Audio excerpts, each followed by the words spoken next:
Hello student, स्वागत है आपका मेरे YouTube channel GK special bye SP sir पे। आज हम लोग डिस्कस करेंगे कि अगर आपका सिलेक्शन हो जाता है बैंक पीओ के पोस्ट पे या क्लर्क के पोस्ट पे, तो आपको कितनी ग्रॉस सैलरी आपकी कितनी होगी और सैलरी इन हैंड आपको कितना मिलेगा। क्योंकि अभी देखिएगा कि जो बैंक में 1 नवंबर 2017 से जो पेमेंट सेटलमेंट जो है लंबित था, वो जो है पेमेंट सेटलमेंट जो है फाइनल स्टेज में है और 1-2 महीने में सब कुछ फाइनल हो जाएगा और लगभग सब चीज फाइनल है। तो उस बढ़े हुए सैलरी के हिसाब से जो बताया जाता है कि ये जो 11th जो पेमेंट सेटलमेंट है बैंक में, उसके माध्यम से जो है 15% के आसपास जो है पीओ के और क्लर्क के सैलरी में इंक्रीज होगा।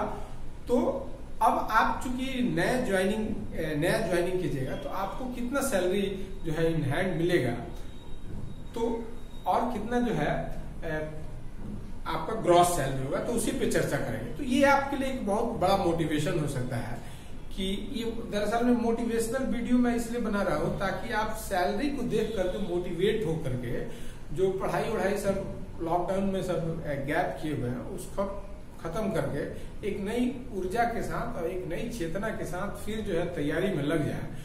क्योंकि आपको चाहिए समय समय पे मोटिवेशन, मैं जान रहा हूँ। अगर आपको मोटिवेशन नहीं मिलेगा तो आप जो है वो निश्चिंत होकर के सोए रहिएगा, पड़े रहिएगा और सामने से परीक्षा आएगा और पार होके चला जाएगा, आपको पता भी नहीं चलेगा। तो परीक्षाएं बहुत सारी होने वाली हैं। तो चलिए हम इस वीडियो में डिस्कस करते हैं। तो देखिए, इसमें जो है big motivation for banking aspirant जो बैंक की तैयारी करने के लिए है, इनको उनके लिए बड़ा प्रेरणा का काम करेगा। लेटेस्ट सैलरी का हम लोग चर्चा करेंगे, अलावेंस का चर्चा करेंगे, बेसिक सैलरी, डीए का, फिर स्पेशल अलावेंस का, फिर एचआरए का, तो सब मिला के कितना आपको सैलरी, कितना अलावेंस मिलेगा। और बैंक पीओ के पोस्ट पे अगर आप सेलेक्ट होते हैं तो, या क्लर्कियल पोस्ट पे सेलेक्ट होते हैं तो, आफ्टर 11 बाई पार्टाइट जो सेटलमेंट हुआ है उसके अकॉर्डिंगली। तो देखिए, पोस्ट की चर्चा करें तो सबसे देखिएगा कि बैंक में सबसे अधिक सैलरी है एसबीआई पीओ का। एसबीआई की पीओ पे अगर आप ज्वाइन करते हैं, जैसे उसका नोटिफिकेशन आने वाला है बहुत जल्दी, 2100 स्पेशल एसबीआई पीओ का जो है नोटिफिकेशन आने वाला है। और फिर एसबीआई पीओ के पोस्ट पे अगर आप ज्वाइन कीजिएगा तो आपको देखिएगा स्टार्टिंग में जो ग्रॉस सैलरी, मतलब यहाँ पे हम अप्रॉक्स की चर्चा करेंगे, मतलब कि लगभग में अमाउंट में चर्चा करेंगे, क्योंकि उसमें बहुत सारा देखिएगा कि बेसिक सैलरी है, फिर डीए है, फिर एचआरए है, फिर उसके बाद से स्पेशल अलावेंस है, फिर उस पर डीए है। तो इस तरह की बहुत सारे उसके कंपोनेंट है। तो उन कंपोनेंट के हिसाब से देखिएगा कि ग्रॉस आपका सैलरी अप्रॉक्स में जो है 55,000 से 56,000 आपका होगा और इन हैंड सैलरी जो है 48,000 से 49,000 आपको इन हैंड सैलरी मिलेगा ज्वाइनिंग में। आप सोचिए कि बहुत अच्छा खासा अमाउंट है। ये अलग बात है कि बैंक में जो ऑलरेडी पीओ के पोस्ट पे लोग काम कर रहे हैं वो कम खुश है इस पेमेंट सेटलमेंट से। क्यों? क्योंकि उनकी बहुत सारी मांगे जो है इसमें पूरी नहीं हुई है। उनका जो बढ़ोतरी, जो उनका काम जो कर रहे हैं, जितना वो मेहनत करते हैं उसके रिस्पेक्ट में कम बढ़ोतरी हुआ है, इसलिए उनमें नाराजगी भी है। लेकिन आपके लिए तो ये बहुत बड़ा अमाउंट है। आप जो है अनएम्प्लॉयड हैं और अगर आप पीओ के पोस्ट पे सेलेक्ट होते हैं तो आपको बहुत अच्छा खासा अमाउंट जो है सैलरी के रूप में मिलने वाला है। लगभग 50 लाख जो है बहुत अच्छा खासा अमाउंट होता है। फिर उसी तरह से पब्लिक सेक्टर जो नेशनलाइज बैंक है उसमें अगर पीओ आप बनते हैं तो उसमें देखिएगा 50 से 51,000 आपका ग्रॉस सैलरी होगा और आपको 44,000 से 45,000 के बीच में जो है आपको इन हैंड सैलरी आपको मिलेगी। तो ये भी बहुत बड़ा अमाउंट होता है। तो देखिएगा कि एसबीआई में सैलरी ज्यादा है, क्योंकि उसको देखिएगा कि शुरू से ही 4 इंक्रीमेंट ज्यादा मिलता है एसबीआई में। एसबीआई में ज्वाइन करने पे जो बैंक पीओ का सैलरी है नेशनलाइज बैंक का, उसमें 4 इंक्रीमेंट जुड़ जाता है, तो इसलिए उसका जो है ज्यादा होता है। और बाकी जो है डिडक्ट होता है एनपीएस में, आप जो कंट्रीब्यूट करते हैं पेंशन फंड में, उन सब डिडक्ट होकर के इतना अमाउंट आपको। क्लर्कियल पोस्ट पे आप ज्वाइन कीजिएगा तो 30 से 31,000 के आसपास अप्रॉक्स जो है आपका ग्रॉस सैलरी होगा और आपको इन हैंड सैलरी जो है 27 से 28,000 जो है इन हैंड सैलरी आपको मिलेगा।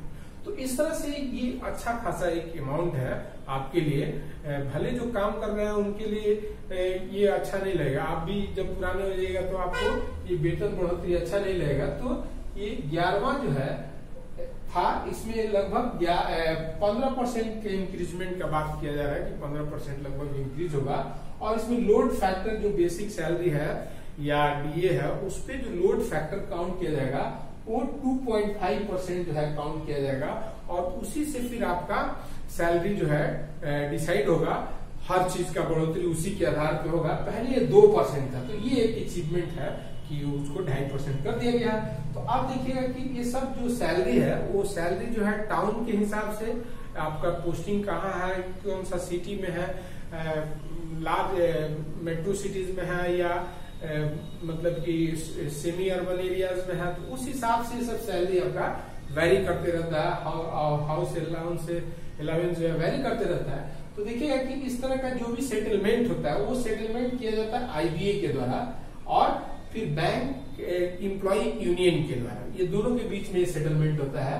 तो आईबीए सुने होंगे, इंडियन बैंक एसोसिएशन इसका फुल फॉर्म है, और ये बैंकों का एसोसिएशन है और इसको एस्टैब्लिश किया गया था 1946 में, और इसका हेडक्वार्टर मुंबई में। और इसके चेयरमैन है मिस्टर रजनीश कुमार। सुने होंगे एसबीआई के जो चेयरमैन है वो मिस्टर रजनीश कुमार इसके चेयरमैन है, और सुनील मेहता सीईओ है इसके। जो तो इस तरह से आपको समझ में आया होगा कि ये अच्छा खासा जो है सैलरी आपको इसमें मिलने वाला है। तो इस सैलरी को ध्यान में रख करके आप एग्जाम की तैयारी कीजिए, क्योंकि अभी देखिएगा कि जस्ट जो है नोटिफिकेशन आने वाला है पब्लिक सेक्टर नेशनलाइज्ड बैंकों में पीओ का, और फिर क्लर्कियल का नोटिफिकेशन आने वाला है। ग्रामीण बैंक का फॉर्म फिलअप कर ही चुके हैं, तैयारी कर रही है। एसबीआई पीओ का भी आने वाला है। तो लाइन से सब परीक्षाएं हैं, और दिन प्रतिदिन देखिएगा सीटों की संख्या लगातार घट रही है। इसलिए जो है कोई भी चांस मिस मत कीजिए। अगर आपको चांस मिलता है तो उसको फाइनल चांस मान करके तैयारी कीजिए, क्योंकि दिन प्रतिदिन सीटों की संख्या लगातार कम होते जाएगी, कंपटीशन टफ होते जाएगा। तो अभी जो मौका मिल रहा है इसको आप चुकिए मत। अगर एक बार आप मान लीजिए कि 0.25 मार्क्स से आप जो है नहीं सेलेक्ट हुए, या 0.5 से सेलेक्ट नहीं हुए, या 1 मार्क्स से सिलेक्ट नहीं हुए, तो 1 मार्क्स से सिलेक्ट नहीं हुए इसका मतलब आप समझते हैं? इसका मतलब है कि अब आपको जो है कम से कम 5 से 6 लाख रुपए का लॉस हो जाएगा। फिर अगले साल होगा ना आपका, तो 5 से 6 लाख रुपए का लॉस हो गया।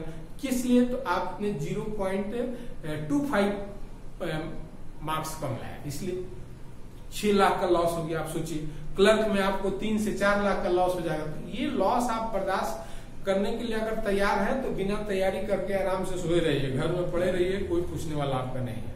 लेकिन अगर आप चाहते हैं कि नहीं, हमको ये जो है मौका चूकना नहीं है, क्योंकि कोरोना लॉकडाउन के बाद से जब एग्जाम जो सीरीज शुरू होगा तो फिर आपको टाइम नहीं मिलेगा। तब फिर आप बोलिएगा कि हमको तैयारी करने का टाइम ही नहीं मिला। टाइम तो आपको पूरा मिला, लेकिन आपको उसका मिस यूज किए, डेली 2 GB खर्चा किए इधर उधर में और कुछ किए नहीं। तो इसलिए जो है आप ऑनलाइन ऑफलाइन जैसे भी आप प्रिपरेशन कर रहे हैं वैसे करते रहिए, और लगातार जो है ये सब एक तरह का मोटिवेशन है आपके लिए। इतना सैलरी आप देखिएगा तो स्वयं आपको एक तरह का मोटिवेशन मिलेगा कि नहीं हमको जो है इसी बार कर लेना है, नहीं तो 5 से 6 लाख रुपए का मेरा लॉस हो जाएगा। सोचिए आपका पैसा है, क्यों लॉस हो गया? क्योंकि 1 नंबर आपका कम आ गया। तो ऐसा लॉस आप क्यों कीजिएगा? वो 1 नंबर को जो है 2 नंबर में कन्वर्ट कीजिए, 4 नंबर में कन्वर्ट कीजिए, जहां से सिलेक्शन है वहां से बहुत ऊपर अपने को रखिए। तो इस तरह से आप जो है लगे रहिए, तैयारी करते रहिए। तो ये आपको पता चल गया कि अगर आप ज्वाइन करते हैं तो आपको इन हैंड सैलरी आपको कितना मिलने वाला है, और इस तरह का वेतन समझौता होते रहता है। ये सब जब ज्वाइन कर लीजिएगा तो फिर आगे आपको ये सब मिलेगा जानकारी। फिर आईबीए से क्वेश्चन एग्जाम में भी क्वेश्चन पूछता है, तो वो भी बहुत इंपॉर्टेंट है। मतलब कि कब एस्टैब्लिश किया गया था, कहाँ हेडक्वार्टर है। ये बैंकों के लिए काम करने वाला एसोसिएशन है, और एम्प्लॉय के लिए काम करने वाला जो एसोसिएशन है वो एम्प्लॉय यूनियन है, बैंकर्स एम्प्लॉय यूनियन है। तो ये दोनों के बीच में ये समझौता हुआ है। तो चलिए इस वीडियो को देखने के लिए बहुत बहुत धन्यवाद। मेरे अगले वीडियो का इंतजार कीजिए, और वीडियो अच्छा लगता है तो इसको लाइक कीजिए और चैनल को सब्सक्राइब कर लीजिए ताकि नोटिफिकेशन आपको मिलते रहे। तो चलिए वीडियो देखने के लिए बहुत बहुत धन्यवाद। नमस्कार।